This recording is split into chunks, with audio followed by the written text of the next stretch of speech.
ये world book fair में ये बाइबल मुझे परसों मिली थी, उसके बाद मैंने आके लाके रख दी थी इसको। लेकिन अब ये जिस तरह से इस बाइबल को लेकर के गुंडागर्दी कर रहे हैं, तो अब मैं इसे पढ़ूंगा भी, घर में रखूंगा भी और पढ़ूंगा भी और आपको पढ़ के भी सुनाऊंगा।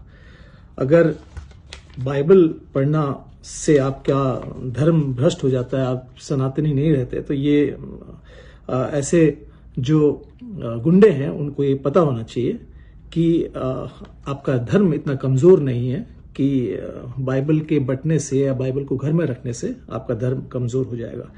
और ऐसे लोगों के लिए बाइबल में कहा गया है, पापी स्वभाव क्या है। इस जीवन काल में जो कर्म आपने किए हैं उसका प्रतिफल आपको मृत्यु के पश्चात जरूर मिलेगा, इनको समझना चाहिए। पवित्र बाइबल बताती है कि धोखा ना खाओ, परमेश्वर ठट्टों में नहीं उड़ाया जाता, क्योंकि जैसा बोओगे वैसा ही काटोगे।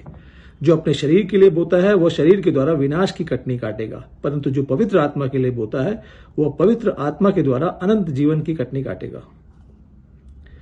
इस संसार में जन्म लेने वाले हर व्यक्ति में पाप करने का स्वभाव है। ये वह शत्रु है जो मनुष्य में वास करता है और उसे अनंत काल की सजा की ओर खींचता है। ऐसे लोगों को ये याद रखना चाहिए। जो मनुष्य में से निकलता है वही मनुष्य को अशुद्ध करता है, क्योंकि भीतर से अर्थात मनुष्यों के मन से कुविचार, व्यभिचार, चोरी, हत्या, परस्त्री गमन, लोभ और दुष्टता के काम और छल, कामुकता, ईर्ष्या, निंदा, अहंकार और मूर्खता निकलती है। ये सब बुराइयां भीतर से निकलती है और मनुष्य को अशुद्ध करती है।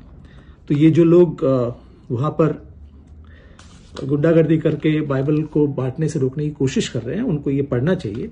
और आपको अपने धर्म का प्रचार प्रसार करना है तो आप वहां पे गीता बांटिए, आप वहां पर गीता का श्लोक सुनाइए लोगों को। गुंडागर्दी करके किसी पवित्र धर्म ग्रंथ को अपमान करना, ये कौन सा सनातन है।